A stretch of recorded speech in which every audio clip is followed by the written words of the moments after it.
Rasa takut itu kata Nabi itu namanya salasum munjiat, termasuk satu di antara tiga yang menyelamatkan.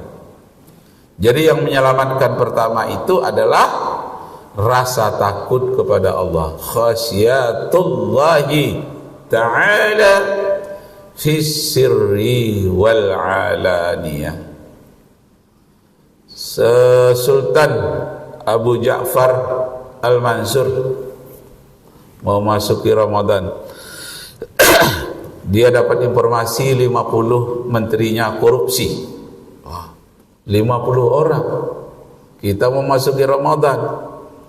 Bagaimana caranya ini? Sudah ditunjuk ahli-ahli dalam menangani masalah pengawasan, masalah ekonomi. Rupanya pengawasan dari manusia tidak efektif.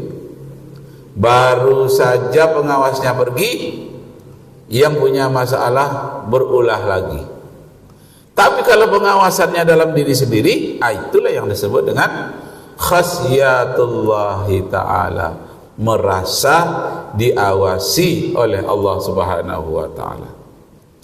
Jadi kalaulah dari dalam ada yang mengawasi, ada makanan di depan kita milik kita dan halal, kita tidak mau memakannya. Kenapa? Di dalam diri kita sudah ada khasyatullahi ta'ala. Diri kita sendiri sudah mengawasi. Dalam lemari banyak kue, dalam kulkas banyak buah-buahan. Kita sendiri di rumah, orang tidak ada, punya kita. Nggak ada yang membatasi, tapi tetap tidak mau. Kenapa? Adanya khasyah, pengawasan di dalam diri kita sendiri. Nah, itulah yang akan kita tingkatkan dalam memasuki puasa, dan semakin meningkat latihannya di saat puasa Ramadan. Nah, tadi kisah Abu Ja'far Al-Mansur, Khalifah Abbasiyah yang sangat cinta ilmu dan sangat mencintai masyarakatnya. Minta tolong kemana saya mengatasi negaranya, kerajaannya hampir bangkrut karena menteri-menterinya korupsi. Dalam bahasa Arabnya menteri itu wazir. Wazir. Kalau wazir itu satu orang menteri. Wuzara, menteri-menteri banyak, 50 orang. Karena tidak dapat jalan keluarnya, waktu di depan dia jujur, waktu di belakang sedikit saja sudah mencelat, sudah berbelok, berpaling, maka dia minta tolonglah kepada seorang pengawas hakim. Jadi hakim ini ada lagi hakim pengawas. Hakim pengawas ini namanya Abu Nawas. Tapi bukan Abu Nawas yang dibuat orang cerita lucu-lucu pada anak-anak, atau bukan. Karena Presiden Pakistan juga pernah namanya Abu Nawas. Ya, ada ujungnya lagi. Jadi An-Nawas ini dipanggil oleh Khalifah, tolong bantu saya. Seluruh menteri hadir, pintu ditutup semuanya, jendela-jendela tutup, tidak ada yang boleh keluar. Nah, didatangkanlah Abu Nawas tadi. Setelah didatangkan, dia bawa peci yang aneh. Sudah tembus-tembus, ada yang dimakan lipas. Tidak laku lagi kopiah, itu yang dipakainya. Sehingga 50 menteri tadi memandang, kok sudah lusuh sekali kopiahnya ini. Kopiah zaman apa ini? Kata Khalifah juga memandang ke sebelah. Bu Nawas, biasanya engkau pakai sorban rapi, sekarang kok pakai kopiah yang sudah ada lubang-lubangnya tembus. Ini jangan salah, ini Khalifah, ini namanya kopiah peninggalan nenek moyangku, kopiah ajaib. Apa ajaibnya? Bisa menebak siapa saja yang pernah melakukan korupsi. Wah, cocok kalau gitu katanya. Itulah makanya Anda aku datangkan pada hari ini. Apa ajaibnya? Biar aku ceramahkan dulu katanya kepada wuzara, menteri-menteri. Apa katanya?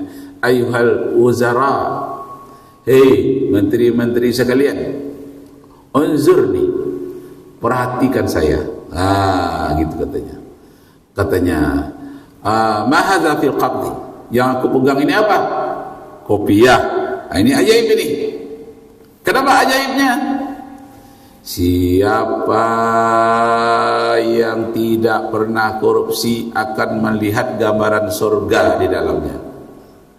Siapa yang tak pernah korupsi akan melihat gambaran surga.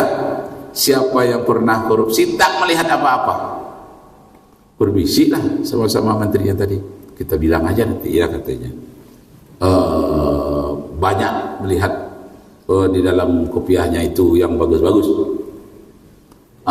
Iyalah, dipanggil Menteri Keuangan dulu, Sri Mulyani. Sekarang tak lagi ya. Sekarang dah bagus Menteri Keuangannya. Pak Purbaya ya. Mantap itu. Ya, Sri Mulyani ini dipanggil. Sini, ya. Khalifah, ya, engkau saksikan. Jadi khalifah di sini, Abu Nawas ini. Nah, coba engkau terawang ke atas. Kalau kamu jujur, kamu akan melihat ada surga di dalamnya. Kalau tidak, berarti kamu ini pernah korupsi. Di terawangnya ke atas. Dia pikir kalau saya bilang nggak nampak apa-apa, ketahuan. Saya korupsi. Jadi saya bilang lah, ada bidadari di dalamnya, menari-nari. Ada sungai mengalir. Padahal keringat Abu Nawas yang mengalir di situ. Satu persatu dipanggil. Semuanya ke-50-nya itu melihat katanya gambaran surga di dalamnya. Sudah, katanya, sudah. Terakhir Menteri Keamanan. Ya, tapi kalau sekarang bagus Menteri Keamanannya ya. Safri apa? Safri Samsudin, bagus itu. Anti dari kekuatan asing. Mantap. Kalau dulu di zaman Khalifah Abbasiyah itu tidak jujur dia. Kenapa terakhir Menteri Keamanan? Karena dia tak megang uang. Kenapa duluan Menteri Keuangan? Karena dia megang duit. Terakhir dipanggil. Nah, seluruhnya mengatakan melihat gambaran surga dalam peci yang jelek itu. Khalifah, coba engkau perhatikan perangai menteri-menterimu ini. Kenapa? Masih di depan engkau sudah begitu dia. Nah, sekarang coba Khalifah pula lah. Sultan yang menerawang di dalam peci ini. Ada enggak melihat gambaran surga seperti yang disampaikan oleh menteri-menteri tadi? Tengoklah, terawang ke atas, enggak ada apa-apa. Cuma bekas makan lipas. Jadi kata Khalifah, sayakah yang bodoh? Menteri-menteri saya ini pintar, atau saya yang tidak jujur, dia jujur semua? Bagaimana itu Abu Nawas? Katanya, engkau jujur wahai Sultan. Mereka itu yang tidak jujur. Kenapa? Memang dalam peci saya ini tak ada apa-apa. Sudah bentuknya jelek, berlubang-lubang lagi dimakan lipas. Memang tak ada apa-apa. Tapi kenapa mereka mengatakan ada bidadari menari-nari di dalamnya? Ada sungai yang mengalir, ada taman-taman yang indah. Kenapa?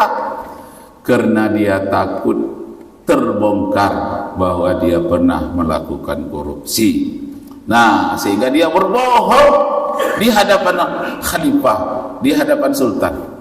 Coba bayangkan Sultan katanya, masih di depan Sultan, di depan saya, di depan teman-temannya, berani dia berbohong, tak mengatakan apa yang sebenarnya.